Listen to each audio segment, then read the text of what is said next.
All right, Tyler, tell me about how sticky you are. I am the stickiest, ickiest host of this podcast. Yeah, why are you all gooped up? Because it's hot and I slept all day. That's it. It's not an exciting story. It's not even that hot. It's like 72 degrees. Hey, I mean, it's about the same as our story here. It is hot, and I don't have air conditioning, and it's very humid. So. I'm slick like a seal. I've got a sheen going on. It's real sexy. I feel like I'm like Brad Pitt, but if he was actually hot. I can see that you're very lithe. That's Define lithe.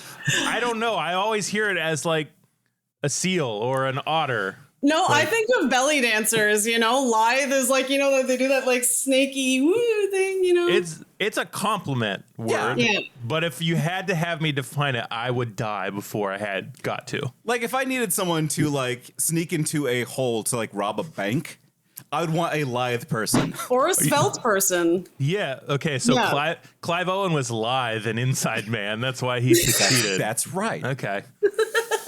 Good God. This is already a mess. It's such a mess. Good. We came so prepared, Nate especially so, which you'll find out later. Nice. Cool. How do you want us to introduce y'all? Well, I'm Lee. I am auxiliary to this conversation. I'm mostly here to facilitate.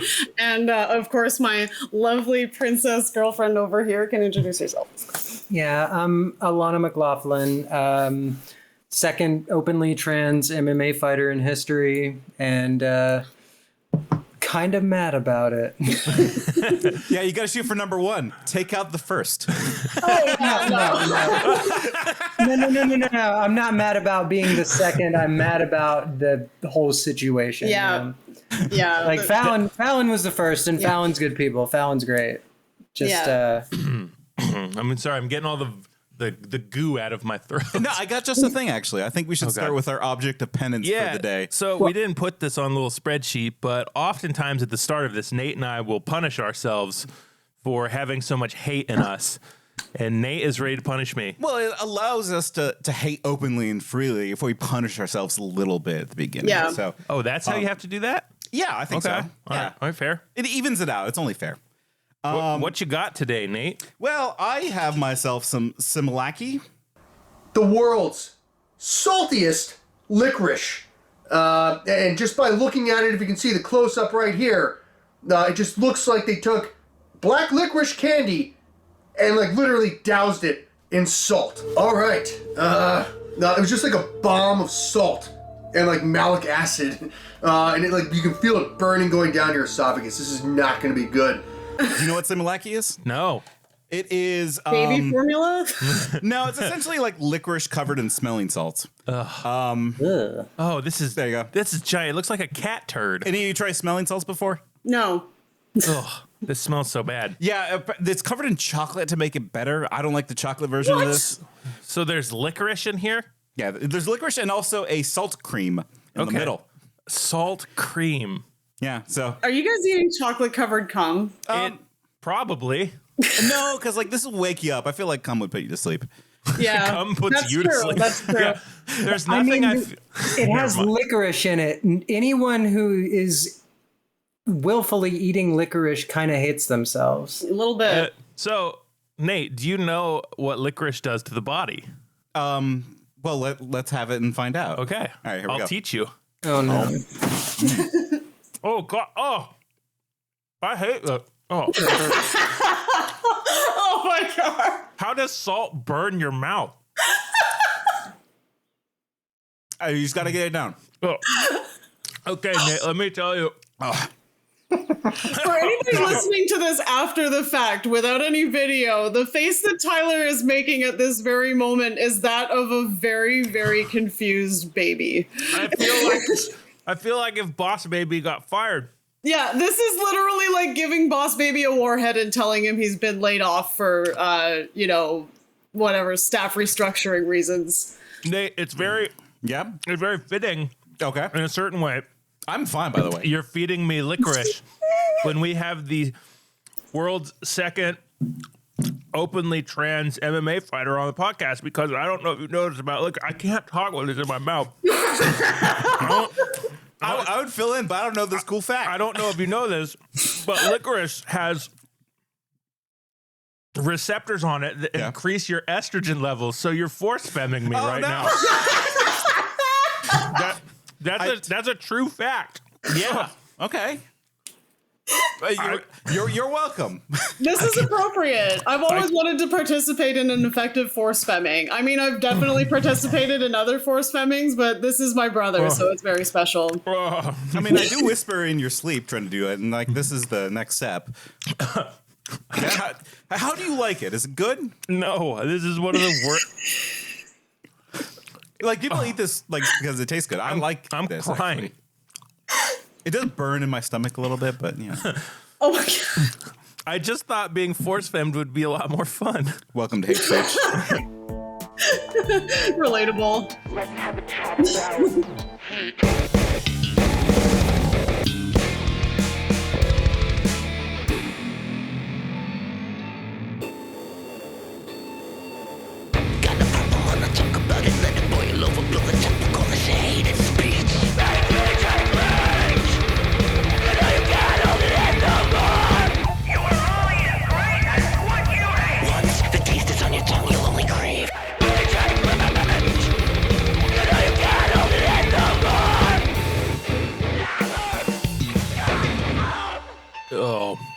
I feel alive. Welcome to Hate Speech.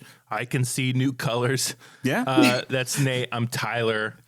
God, what have you done to me? What is the new color? Joining us on Hate Puce. Speech today. It's It's puce. I feel like a pusey because I couldn't handle my licorice. Joining us today, like I said before, Nate, can you do this? It hurts. What, the introduction? Yeah. Join us today. One new friend, one longtime friend, Alana and Lee. Welcome to Hate Speech. Welcome. Thanks, guys.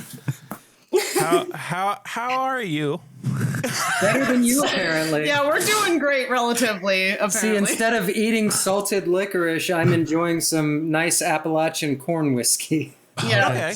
That's With way a better. nice, delicious, what is it, Diet Dr. Pepper cream soda? Something like It's that. very good. Usually diet soda isn't that great, but this is like a perfect blend. Like I did not expect the bourbon and maple whiskey to go so nicely with this, but it was just a great combination. I'm very pleased with it. I'm jealous of both of your mouths right now because mine. This feels. Come on, it's fine. No, if I had to guess what happened in the Hellraiser cube, that's what's happening in my mouth right now. I'm fine in the Hellraiser cube. First of all, you should always be jealous of my mouth because it gets to be on her. Oh my god. So Oh, we're jumping right into that. you're goddamn right. Keep things erotic. Something, such sights to show you. That's right. Oh, this ain't that kind of podcast, is it, Nate? Which Hellraiser would you be? I'd be the teeth guy. I'd be Butterbean, Okay. obviously. I forgot you know the names of Yeah, well, I know Butterbeans. I don't know. You would be the pussy throat girl, I think. Those are her vocal cords. Yeah, but it's supposed to look like a pussy. It's like a design thing. Oh my god. And I think I would be the Leviathan. Hellraiser, a film by Clive Barker. We'll tear your soul apart.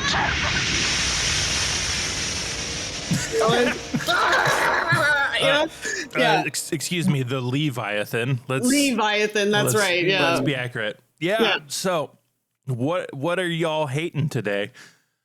I'm struggling, like really. I mean, there are lots of things that I hate, lots of things that I could talk about hating here.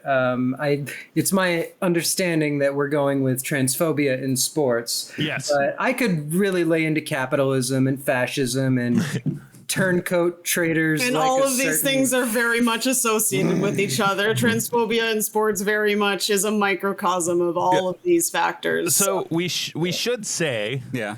for our listeners who don't know Alana, we're talking to a bona fide right wing, someone who is a monster. Alana's not No. right-wing. Let me. You messed up my brain with salt. Okay, someone who is considered a monster, a cultural I'm trying to say, God, someone that the right wing really hates. Yeah, Like, literally right wing scarecrow, fucking straw man. She's the right wing demon. She haunts their nightmares. It's hilarious, and we love it. Alana, why are you a demon? I mean, it all started when she spawned in hell. Yeah. I heard there was more money in it. Someone lied. I don't know. Yeah. I am the second openly trans MMA fighter ever, so that kind of makes me like public enemy number one for everyone to the right of Bill Clinton, I think. Yeah. I mean, if she was just trans, they could just pretend that she didn't exist like all other trans people, but because she dares to exist in public, it's apparently the worst thing ever. Well, how did you get into MMA? I'm a soft boy. Very. I would like to. I need a sport. I think just mentally, I need to find some sort of sport. But esports for you. Come on. No, come on. I can do it. Well, as far as the MMA thing goes, it's really. I'm older than I look, and kind of growing up queer in the 80s and 90s in South Carolina kind of made me have to fight a lot. Oh, so it wasn't by choice you picked MMA? Yeah, not exactly. Not exactly. It was more of like a natural holler that formed in her character. Yeah, something like that. But I'm assuming now you do it for fun, though, right? Well, it's more complicated than that. It's more complicated than that. I mean, you spend most of your life fighting, and you try to find ways to, I don't know, utilize your skill set in an ethical way. And I did the whole army thing, and that was not really ethical. But I'm kind of good at one thing, So it sounds kind of therapeutic almost at this point. I've heard other MMA people describe it as like a therapeutic process. I mean, it has its moments. There are things that are positive about it and things that are not so positive. For instance, I really enjoy striking. But grappling sometimes is a chore for me. Tyler also enjoys striking, potentially. Yeah, sorry, a bunch of nurses are on strike. I don't know why you interrupted our guest to talk about. I saw an opportunity for a pun, and I just strikes are important, and we should bring these up. If nurses are on strike, we got to support. Not only a pun, but a pun that supports workers. Yeah, I respect. Yeah, I respect. See, I was gonna go. Alana likes striking like Shohei Ohtani. My baseball heads out there. Yeah, that's right. Yeah, no, I was but not Mr. Baseball, an actual baseball head. Sorry. No, I was just gonna say grappling is kind of a chore for me though, because I don't know how sensitive do y'all get here on this show? Not at all. Unsensitive. We're unleashed. Oh, unleashed. Okay. Yeah, we're kind of like Jet Li. The last time I was on a podcast with these guys, I was discussing how rhinos use their fecal matter to mate. So okay, well, you can talk about anything. It's here. mostly the kind of like trigger warning kind of shit. Yeah, for sure. Yeah, being a survivor of like long-term childhood sexual assault, grappling can be a little fraught for me. If complex PTSD is not a fun thing, and grappling can have landmines. Yeah, totally. I'll just leave it at that. Yeah. But sometimes MMA is very fun and rewarding, and sometimes it can put me in a spiral for a couple weeks. So the long and short of it is she's very good at getting hit and hitting back, and it's been sort of a natural progression for her, and she's really good at it. I can take a punch. Yeah. She's just talented. That's just where she went. There is that thing about us childhood survivors of abuse that we learn very early on. We can take a punch from someone who is like twice as big as us. Yeah. And then you realize that punches aren't actually all that serious. No. They're really not. I mean, I wouldn't want to get punched. I feel like I would take a punch poorly. Some punches aren't super serious, but others are. When you're young and you get punched, you adapt to it really quickly. It's like your face just becomes like elastic, or just like it. I have like all this scar tissue on this side of my jaw here. Like I've never been knocked out, but I've been decked in the face like at least a dozen or 2 dozen times, like ever. It's ridiculous. Let's see just how dark we can make this episode. Yeah, fuck yeah. I was gonna say I regularly get punched and abused at work, and my coworkers are always like, "Are you okay? Are you okay?" It's like, well, the patient didn't push me into the trash and then call me a faggot and stomp on me. I think I'm going to be fine. Right? Yeah. So this, and honestly, like all of this abuse has really like, you know, it's really interesting how, you know, this has been a major factor in her getting to MMA in the first place. And the result of that has been people accusing her of being an abuser because she... Well, I mean, to be fair, that is an accusation being leveled at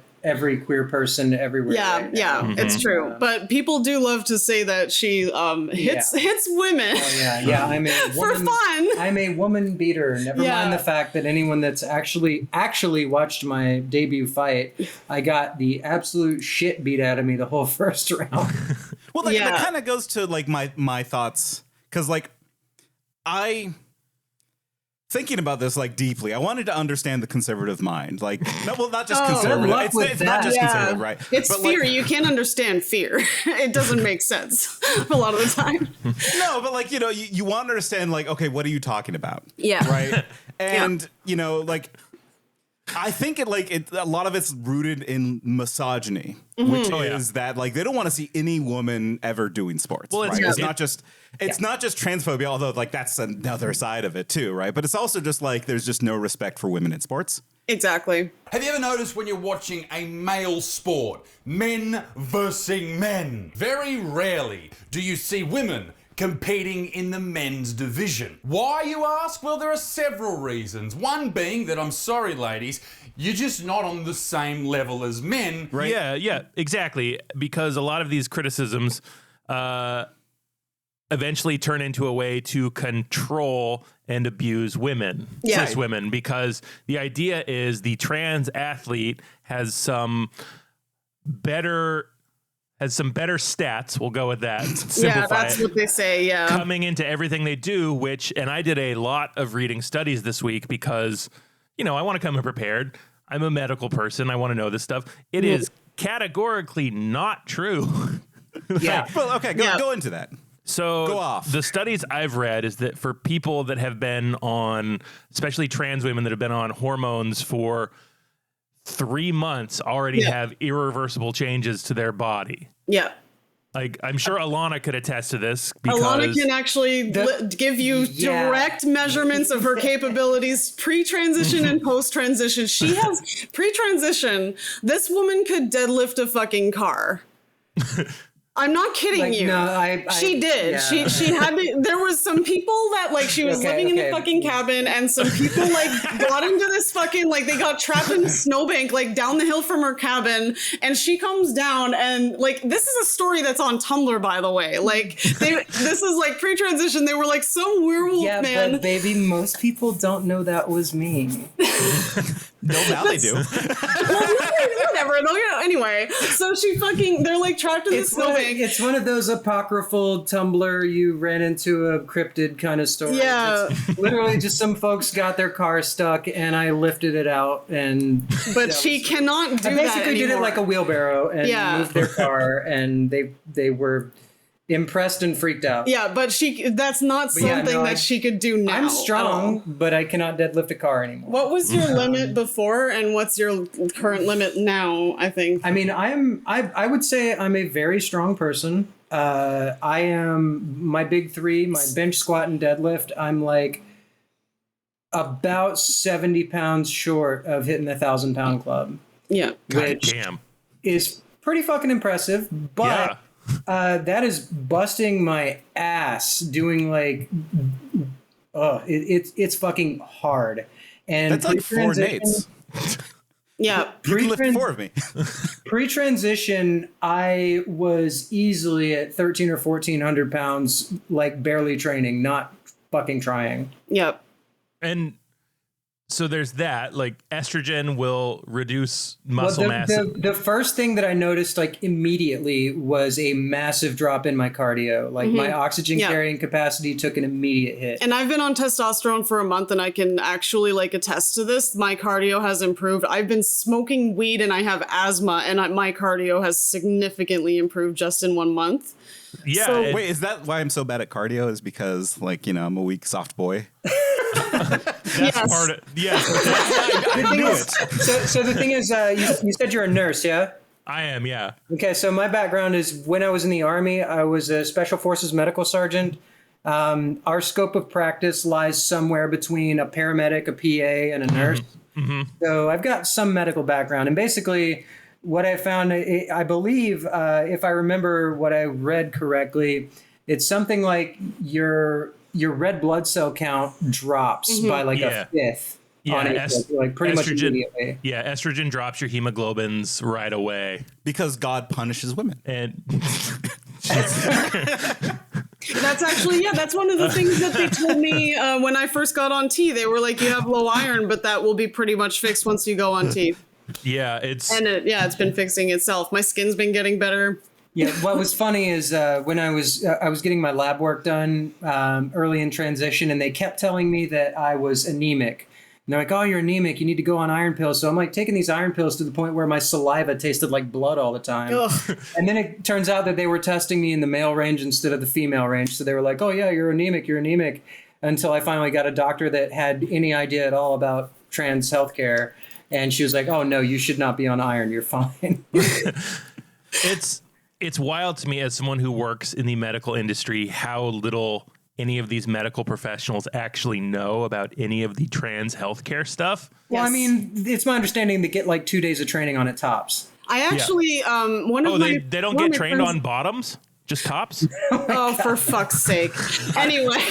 One of my friends is actually getting... I want to put you in a rear naked choker. You deserve it. Please don't. Neither of us are prepared for what I will do, and it's not fighting. He's literally a foot taller than both of us. Like, I don't know if we could pull that off as a team. I can't. But one of my friends is actually getting bottom surgery in a little bit, and I actually read her pre-op paperwork. She posted it. So she was pretty upset because she has to go off of her estrogen for something like 3 weeks before surgery, right? And it says this in her paperwork. You have to stop taking estrogen completely 3 weeks before surgery.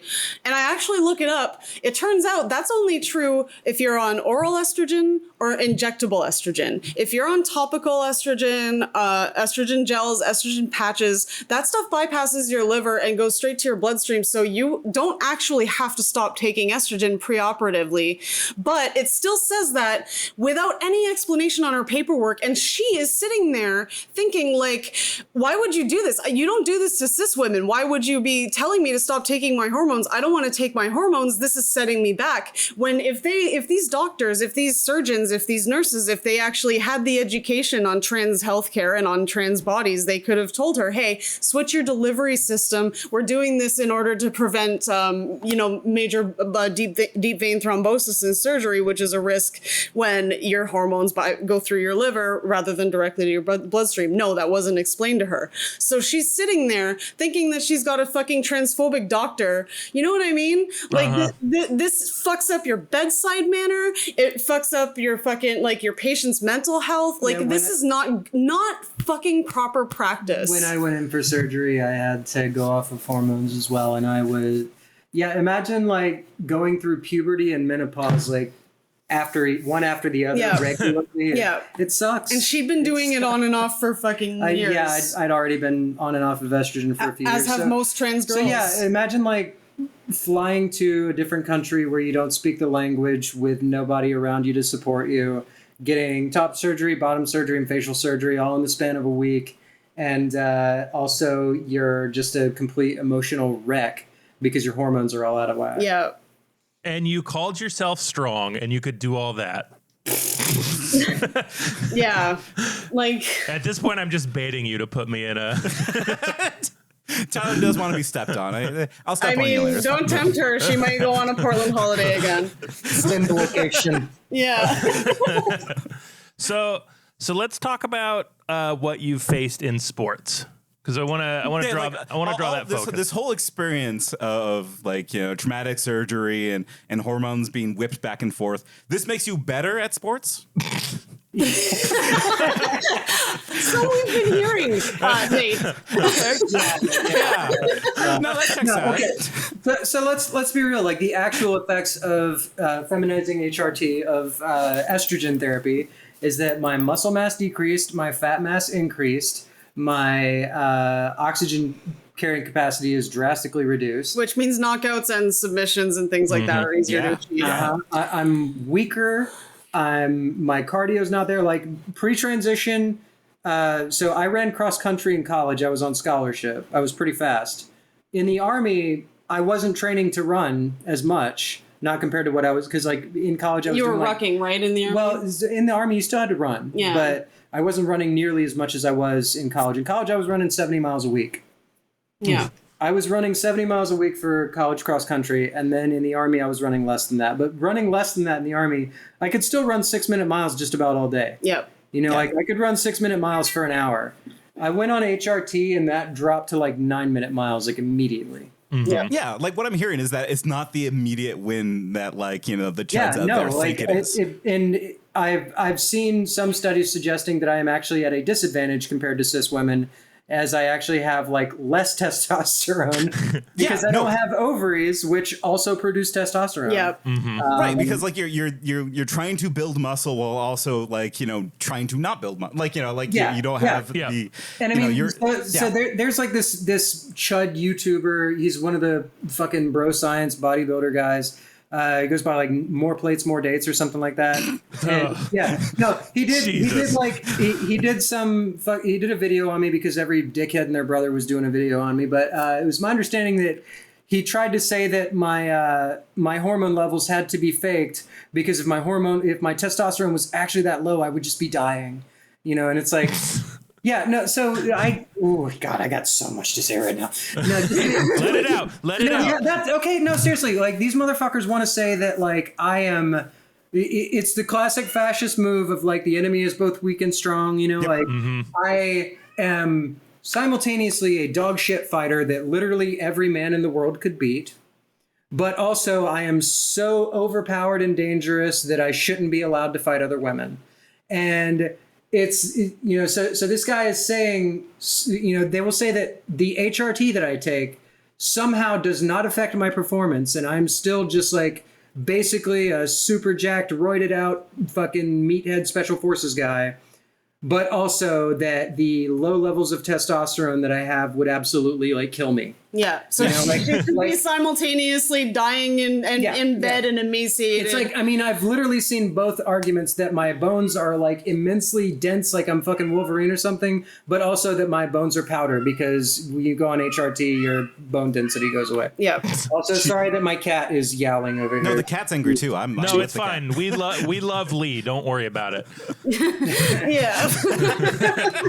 Oh my God, no. Oh fuck. Fair. So it's crazy. Some of these body changes that happens, trans women will often lose height because their hips widen because of the estrogen. And to mention the weight loss, the muscle loss, the hemoglobin loss, it puts you in a completely different weight class. Yeah. Is that right? Yeah.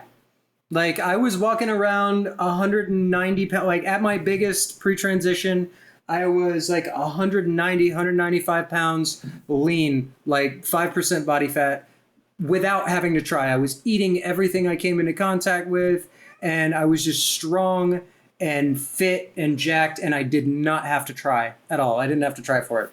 That was just my baseline. She literally had to eat to gain weight. Like her diet was, she had to like come up with all these different ways. I was eating about 6,000 calories a day to maintain muscle mass when I was in the military. And and like post transition, those habits carrying over just don't. It changes every fucking thing, right? Yeah, like, you just have a couple of your dates fries, just to try them. Yeah, exactly, exactly. No. I mean, the thing is, like, since I've transitioned, like, it's way easier to gain fat. It's way harder to maintain muscle mass. So, like, right now, you can probably tell I've basically been bulking for over a year, trying to hit that 1,000-pound club. And, like, even then, like, I've put on so much fat, and it feels like very little in the way of muscle. And frankly, part of the reason I started lifting is because if I'm fighting at women's featherweight, assuming I can ever get another fight again, which is like, we'll get into that part of it too. Sure. But no, the thing is, like, I'm undersized for the weight class. You know, my opponent in my debut had 5 inches of height and reach on me, and she was leaner. Her reach is actually what, a half an inch shorter than it should be. They try to say all the bullshit about like, oh, men have longer arms. She's actually more stockily proportioned. We are the same height. We have the same hand size. Look at this. Like literally. Right, here we go. Exact same hand size. Okay, look at, like, we have the same size feet. Look at this. Like, we have the exact same body. I have more reach than her. Like, it's, you know what I mean? Yeah. And when it comes to athletics, one of the things, like, when it comes to men's athletics, it doesn't matter if someone has unfair advantages, and I'm using air quotes here, because, like, you look at somebody like Michael Phelps, and this guy has like literal genetic mutations that make him a better swimmer. Look at somebody like Usain Bolt. It's like, these are people who look like they were purpose built for their sport, right? Yeah. And I was going to bring up Michael Phelps and his like double joints so that he can push off with his Simone chest. Biles. Like higher, I think literally Phelps has like a higher oxygen carrying capacity too. Yeah. But his like, arm span is longer than his leg, so it's like I could beat him. We also can't forget about Simone Biles, who is extremely short but has an incredible muscle mass, which makes her a ridiculously dynamic gymnast. Yeah, I could do better than gymnastics. But the fact of the matter is, like, people come in all different body shapes and sizes, and when you look at men's sports and women's sports, there's more variation within those categories in terms of hormone levels than there is outside of those categories. Well, that's why I think like half of this argument is a misogyny argument as well as a transphobia argument, because like they just don't understand that women can repackage misogyny. Exactly. Yep. Yeah, it's a way to push trans women down further than, I mean, society already has. They can't believe that a woman could beat them in a fight. And we also can't forget the inherent misogyny in suggesting that cis women cannot consent to a fight that they would like to take. Yeah. They are able to make their own fucking judgments. If they were to enter a mixed tournament and consent to fighting a fucking cis man, nobody would have an issue. So what the fuck? Women are capable of making educated fucking choices. You know what I mean? I'm making faces now because, like, there's, again, transphobia in sports, specifically transphobia in combat sports. All right. Yeah. Y'all remember Ronda Rousey, right? Yeah. That bitch. So Ronda Rousey, when she was like hot shit, when she had her title, she said that she would not fight Fallon Fox, my predecessor, because it would be unfair because Fallon is trans, right? But the same week, she said she could box with Floyd Mayweather. So it's like, it's very clear that they're not being genuine in what they say. It's not about fairness. It's not about them thinking they can't beat someone. Or protecting women. It's just transphobia. Yeah. And like, you know, the opposite is true too, because like, you know, if you get into that ring and you get in that fight, your mind must be going crazy, right? Like, what happens if I win? What happens if I lose? Like, there's a lot of pressure. The thing is, with mine specifically, I felt like, you know, I knew what the score was. I knew how it was going to go. I figured if it went to a decision, no matter what happened, I was probably going to lose a decision. But that's the worst outcome, too, because if decision, then everyone gets roped into the debate, and that's awful, right? Yeah, and that's why, like, I was, and the thing is, like, I know, you know, I know personally the owner and president of Combate Global, who I fought for, and I'd seen him at previous fights, and he's not someone who enjoys grappling. Like, he wants to see a knockdown, drag out, standing fight. He likes striking. I like striking too. So, you know, I went up against an opponent who definitely had all the advantages in striking. She had more experience. She's a very accomplished kickboxer, and she had 5 inches of reach on me. And so the whole first round, I'm like, well, I want to stand and bang with this girl.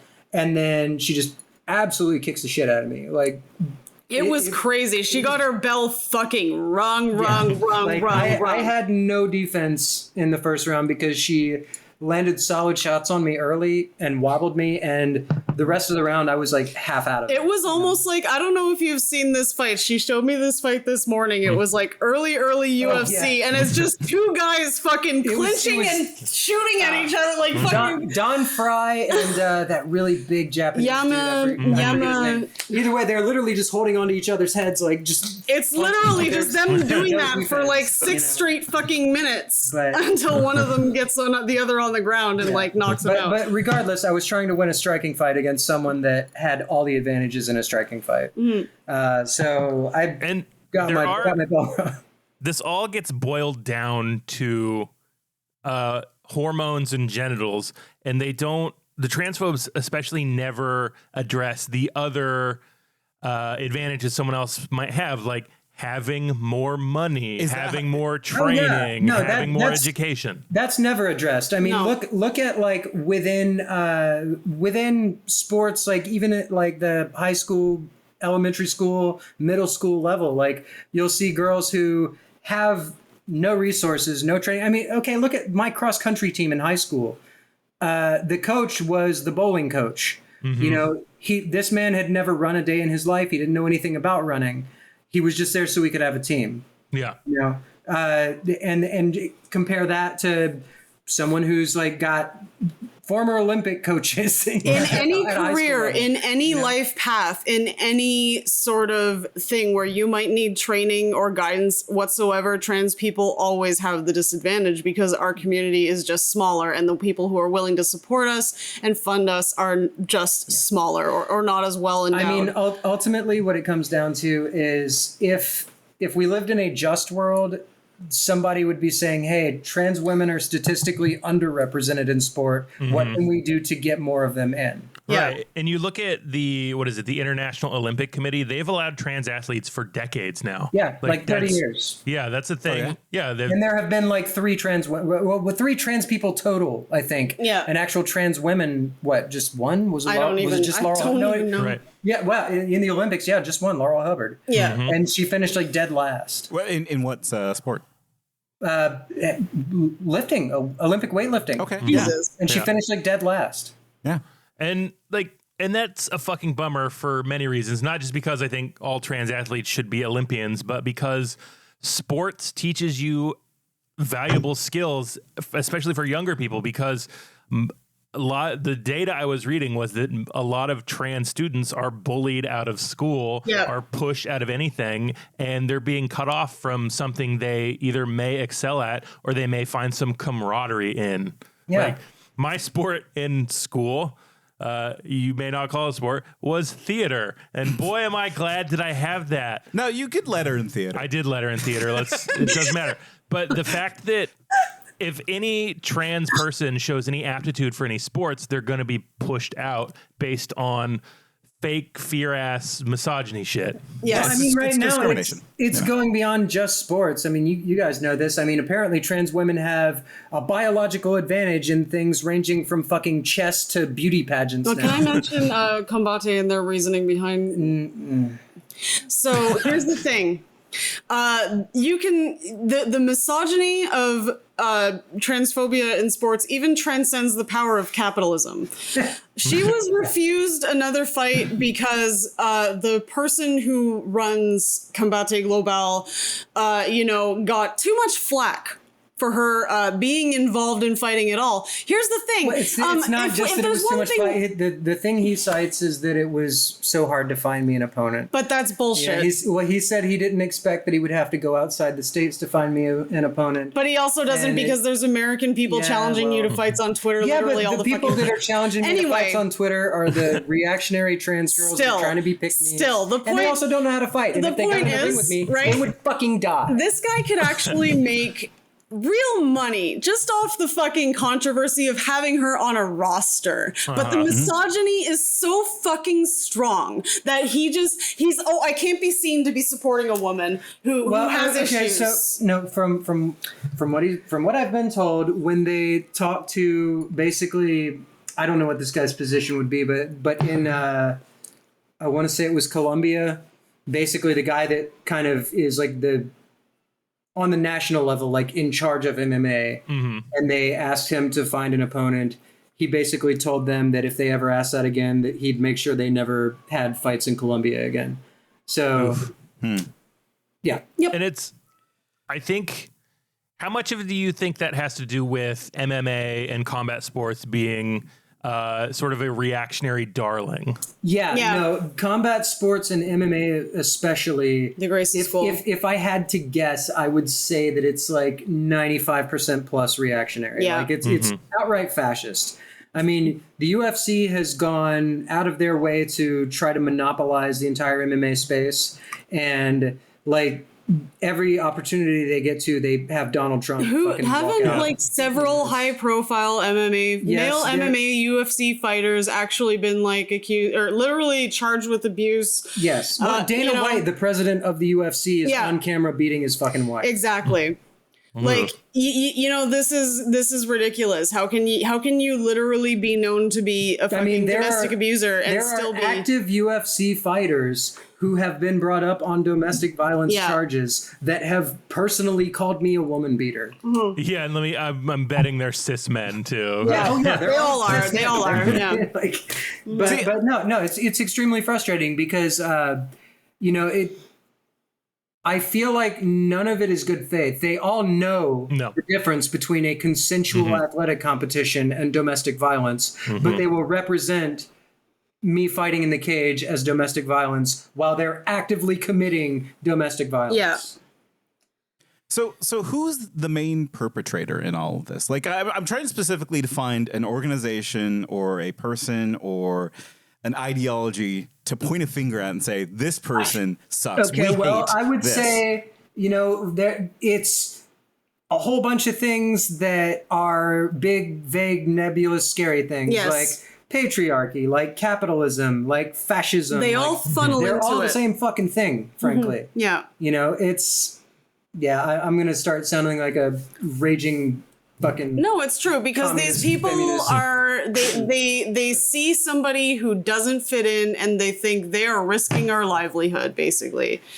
Or they're risking our integrity as a social group, or my integrity in my own identity, because I'm uncomfortable with who they are and what they represent for the inconsistencies and in like general just ethereal nature of gender, right? So her very existence makes men uncomfortable by the simple merit that they might someday decide they're a woman. The thing is, I challenge everything that a certain type of man believes about himself. Yeah. because they want to believe that masculinity is not something that can be just taken away. But I learned being sexually assaulted as a child that my masculinity was already taken away. Like no one would consider, like my parents told me this, they kept me from pressing charges against my rapist because then everyone would know what had happened to me. And that is not something you do to boys, right? Like they inherently kind of treated her like a girl her whole fucking life while also refusing to acknowledge the fucking fact of it. The thing is, I am a threat to masculinity. I'm a threat to transphobes because they like to say that trans women in sports are just failed men, right? Yeah. But I was a fucking special forces operator. She was a goddamn Green Beret. I reached the goddamn pinnacle of all the things that masculinity is ostensibly supposed to be in this fucking fascist. She was quite literally a fucking what you would call a Renaissance man. She's a blacksmith. She's an artist. She is involved. She's a fucking combatant. She can do pretty much fucking anything. And the fact that she is actually a woman doing all these things is really what they can't handle, because those are all men things. Women can't be, good at them. People always get like super irrational and super bigoted once you start attacking their identity, right? Yes. I think a lot of people define their entirety on their gender, right? Like, I'm a man, that's not the only thing I am, right? Like Right. You're I'm a very free. soft boy, Nate. You're a soft boy. You're the softest boy. And as a soft boy, I'm adaptable. I can do all sorts of shit. Yeah. Right? You're malleable. You can squeeze through all kinds of holes. That's right. Yeah. I might be alive. Sorry. You are inclusive. Yes. Right, but like, I feel like a lot of people aren't like that because like they've been hammered into a very specific shape of man. Yes. And as soon as that starts being challenged realistically, as in like, oh wait, or woman in this case, right? Because like, oh wait, women join into women's sports, but this person used to be a man. What does that mean for me? This like it starts that's blurring the the lines. threat that I represent is I did masculinity better than they can. Right. And it still didn't make her happy. Period. Like, name a person that did more man shit than me. The idea of being an alpha not being the ultimate reward in itself just terrifies the shit out of them because it's their life pursuit. And I turned my back on it because it wasn't me. It wasn't. I couldn't live like that. Yeah. No, wasn't you. And this all boils down to me, if I look at it, like, what are they really mad at? When you look at the bathroom panic bullshit, you look at the trans women in sports stuff, they're all afraid of what cis men do, domestic abuse, rapes, that kind of thing. Like, and like let's get around to that fucking abuse discussion, shall we? Because one of the favorite accusations of these people to level at, especially Alana, is that she must just really like to abuse women. And that would probably include her partners, I'm assuming. That's such a weird mindset. I can only think of weird because it's like, oh, I'm there to attack a gender. Not that I'm here to like compete in a sport. They understand boxing, right? Well, one of the comments that you will often see on Twitter threads about me is, that I found a loophole. I found a legal way to get away with beating women. Like, they openly express their want to do violence to women. They're projecting their goals. Yeah, and if you wanted a legal way to beat women, you'd just be a cop. Be a fucking cop. Precisely. I had the... Hold on. He's going to hit the button. I got to hit... No, I don't have it. Why even put things on the soundboard? I got it. Oh, thank you. Thank you. That's not a joke. That's not a fucking joke. Well, I mean, we have to, at least try to relieve the pain of that reality. It's horrendous. Like, this is all self-hatred directed outwards at the thing they hate about themselves that someone else wears confidently. Because one of the things that attracted me to your story, Alana, was how outwardly and how strong you presented who you are. And I think that's truly an incredible thing, especially now when things are getting worse for trans people. Like, I genuinely think you're an important person to have a large scale voice out there. And thank you for that. That's Now I'm going to go back to saying you're making it easier for the third trans person and then the fifth and the 10th. And then eventually we'll stop counting. I really hope that's the case, but I'm starting to wonder, like, things are frankly worse now than they were a decade ago. 10 years ago when Fallon was fighting, I mean, she got like 4, 5, 6 fights, something like that. And literally my only goal with this was, I want to advance the cause. I want there to be an active trans MMA fighter. And I wanted to get more fights than Fallon. I've had one fight. It's been 3 years. Jesus Christ. But I mean, this level of pushback means... I'm fucking radioactive, But like this level of pushback means that it's working, though, right? Like, Does it?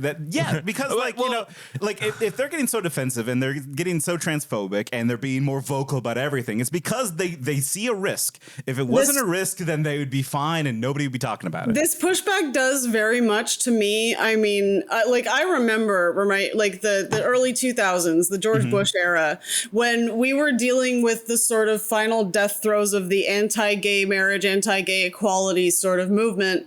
And everybody was saying, literally everybody was doing the "it's not Adam and Steve" thing. Right. And then all of a sudden gay people are fucking, not necessarily accepted, but we're relatively normalized. This feels similar to that. I hate to do the thing again, but I was low-key Tumblr famous before I was a fighter. I was one of those girlies.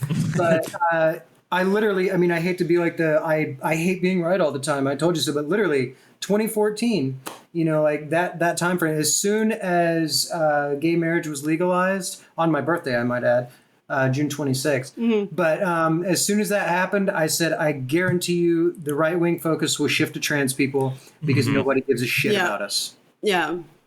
And it's like, what Nate said was true, but that doesn't make you living through it right now any easier. Absolutely. No, it doesn't.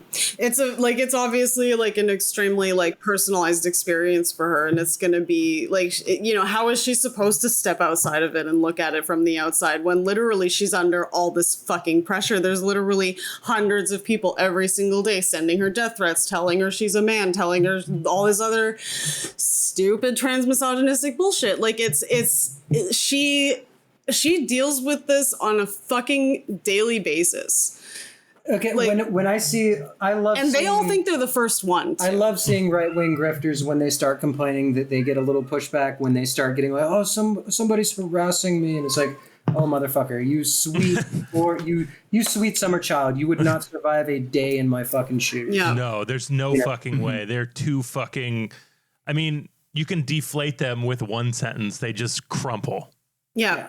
Exactly. Well, the thing is, like, so many of them, like, tell me they want to throw down, right? Like, oh, you know, like, tell me what gym to show up at. And I'm like, no, I'm not. You're not going to come to my gym. You're not going to, like, I know you wouldn't show up anyway. I'm not going to give you my gym so you can, like, send in harassment campaigns. It's literally dozens of people a week. I'll say, you want to fight me? Meet me in Frick Park so you can be a gender-neutral bathroom. I'll fucking bury you there. Yeah. And then they immediately, like, oh, well, you know, I'm not going to. I don't want to be in a non-sanctioned fight. I don't want to be brought up on hate crime charges. And like, here's the funny thing. End you. And here's the funny thing. Like, a sanctioned fight actually gives her more ability to work with impunity, right? Like, you know, no. The they thing have is, to sign waivers. Yeah, no. Like, when it comes to a sanctioned fight, that's the thing that they're not really. I don't know if they don't grasp it or if they just don't like want to acknowledge the reality of it. But a sanctioned fight, there's a doctor.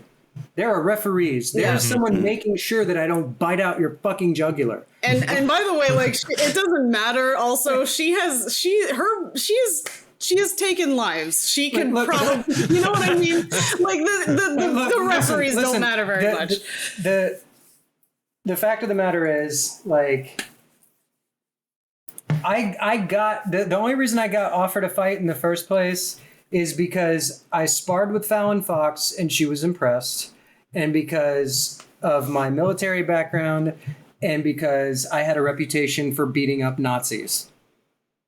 And that was not sanctioned fights in the ring. That was fucking men that were over 6 feet tall and usually had 50 plus more pounds on me. And usually at least 5 or 6 people on her as well. Usually more than one. And this is, you know, like that's fucking street fighting. Yeah. You know, and sure, most of those motherfuckers don't know what they're doing, but, you know, the size matters. The numbers matter. You know, like, motherfuckers swinging a baseball bat or a pole at you, like that's more dangerous than, you know, gloved up hands. Yeah. So I'm now understanding more of the question I asked at the beginning of, oh, so you do this because you have fun. It's like, oh, yeah, no, actually, I now see the answer isn't like a straight yes. Yeah, the podcast would have ended 3 minutes if Alana had said, yeah. Like, there's a lot to it. The thing is, right? like, I feel like, you know, my entire life has been shaped by violence in one form or another. And it's left its mark. I mean, this is one of the things I'm good at. It's where she's comfortable. It's where I'm comfortable. Like I said, I have complex PTSD.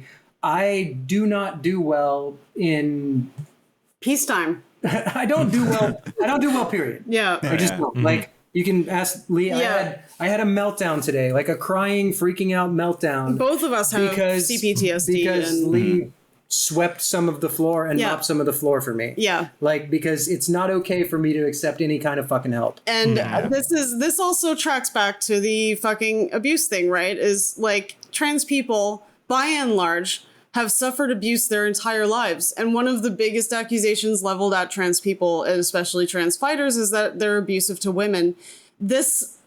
Alana doesn't even like to if she cries around me, if she raises her voice, even if it's at something else in another part of the house, she can't handle the idea that I'm distressed. Like it further traumatizes her on top of the distress she might already be experiencing. Like if I start to clean, this triggers something super deep. Like it's like it's just a throwback to the parent guilt trip bullshit, right? And she's fucking terrified. Like, and she gets scared and she gets emotional and she is worried that because she's upset, she's abusing me. How can you, like, the idea that Alana would abuse me, even accidentally, is so absurd to me because she is so fucking attuned to that. Like, I literally, that's the thing that offends me the most, is that they think that, you know, just because she's capable of violence means that it's her only focus, the only thing she's capable of. Right. Yeah. Yep. And she's, when, you know, outside of MMA, outside of when it's necessary, Alana is the exact opposite of violence. She's a female Nate. She is the softest girl of all time. I'm not even kidding you. Like she's a fucking sweet little kitten. Like it's not even an exaggeration. Like she just wants to be pet and given little kisses and be told that she matters. And like the idea that she would fucking even like imply like raising her fist at me or raising her hand at me or raising her voice at me even. I can't. I don't get it. Like this is not an abusive person. She is someone who knows what she's good at, is trying to find people who would like to participate in it with her consensually, and is not trying to make it part of her fucking daily life and routine. And it's a trite point to say, but I feel like I have to at least put lip service to it. And these other people, every accusation is a confession. Yes. Yes. Like, the more statistics we see, that's what this is. Well, that, and I just think they have a lizard brain at this point. Like, they got two neurons. They're beeping back and forth. And we need to come up with a different word than lizard brain, I think, because lizard brain is a disservice to lizard. Yeah, they love that shit. They love thinking of themselves as snakes ready to strike. No, it's chicken brain, man. Those motherfuckers are turkeys. These fuckers have rocks in their brain. Exactly. They're just crunking around. Yeah, like it rains, they look up, open their mouths, and wait to die. Like they're fucking stupid. They're not snakes. They're not fucking vipers. They're not like, you know, Komodo dragons ready to defend their nest. They're fucking idiots and they're terrified. I can't believe I have to do this. I think we have to put this on the spectrum of hate. Yeah, so we have this thing on the podcast where to talk about hating things in any kind of nuanced way, you have to place it on a spectrum of hate. And there's two ends to every spectrum. Okay. On the very hated end is Adolf Hitler. I think that most rational people could say, oh, Adolf Hitler, we hate that motherfucker. Yeah. And on the other end, we had to think of who was the opposite of Adolf Hitler. So we picked, of course, LeVar Burton. Oh, that's effective. So we're you know what, we're gonna go just short of Hitler here. No, I'm not going short of it because frankly, you're gonna go past it. It's the same. It's Here's the spectrum right now, just to give you an idea. Trans people, like that's part, like a big part of the current fascist movement, as it exists today, is transphobia.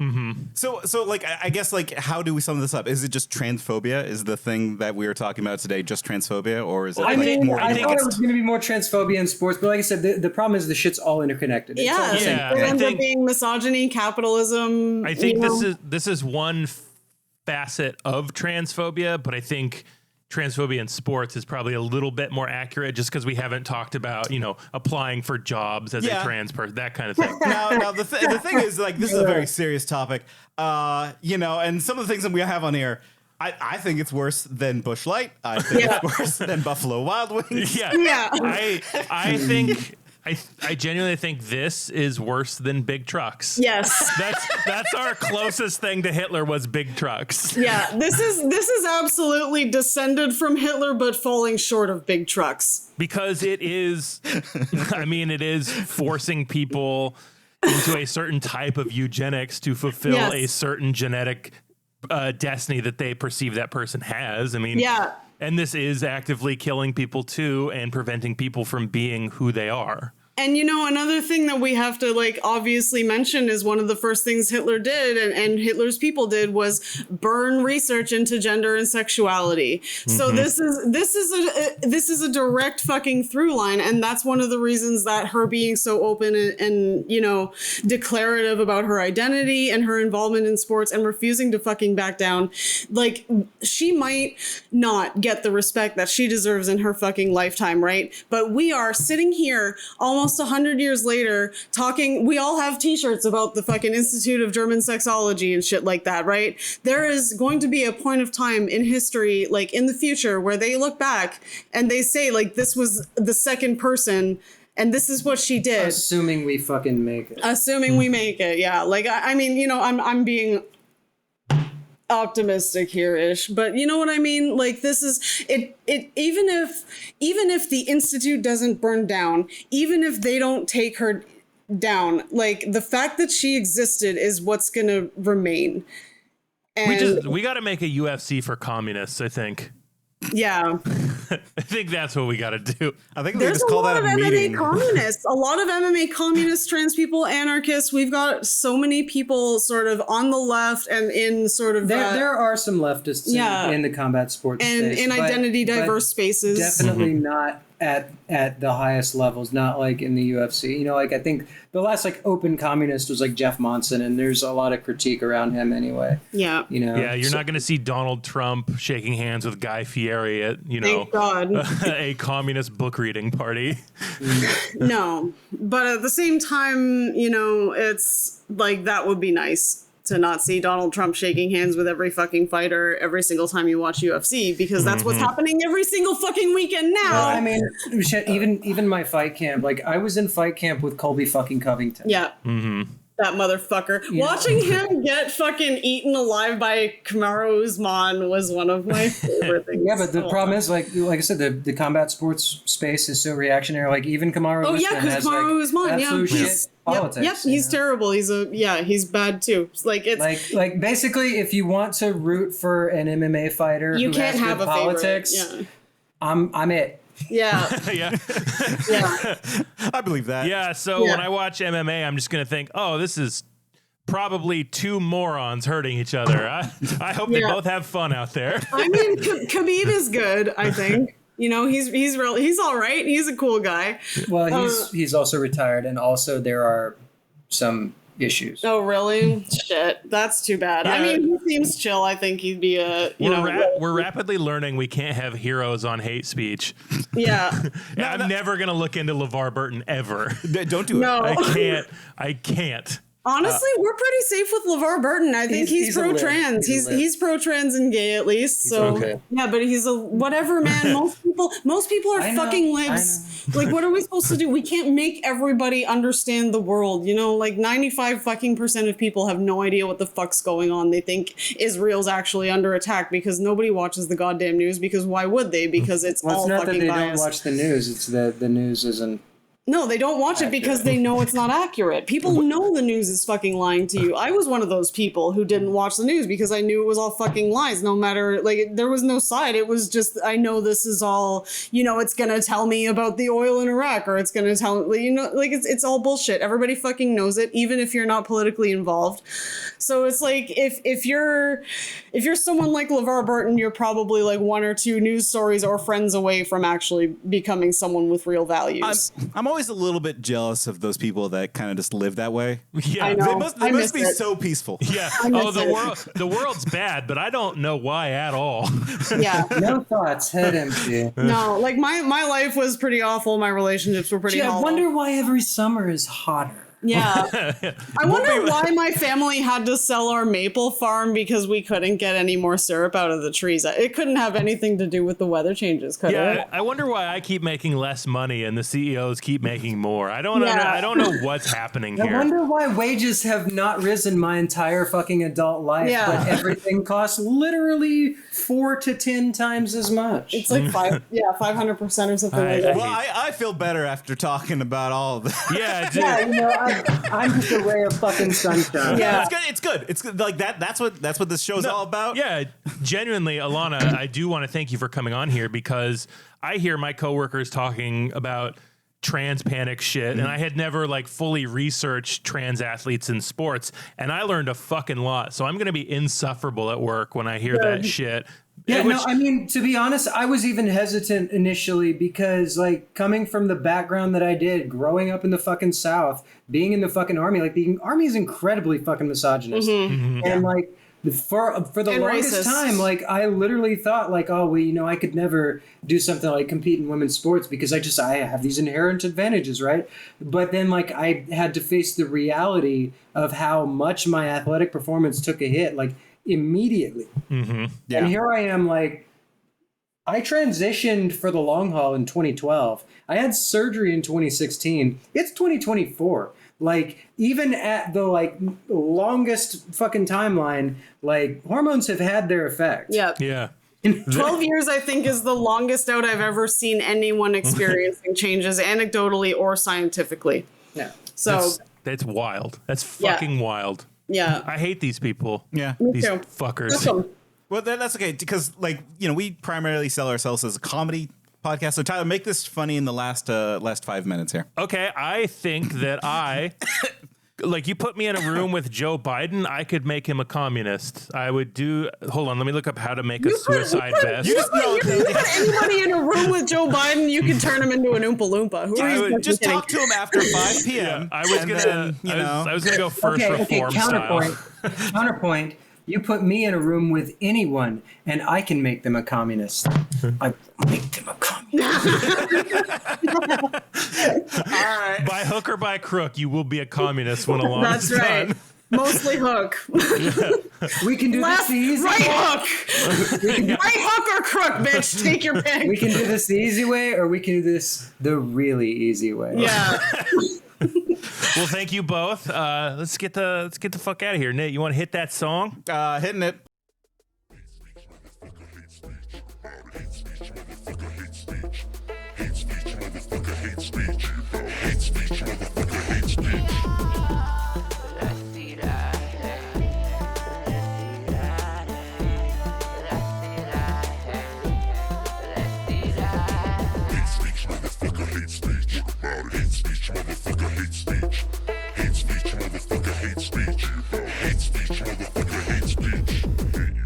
And I should clarify, I'm not really going to kill the president, but I will eat another licorice. Oh my God, Tyler. Oh, God. Why would you do that to yourself? It's the Hate Me podcast I now. thought by dropping it on the floor, it would taste better, but it tastes just as bad.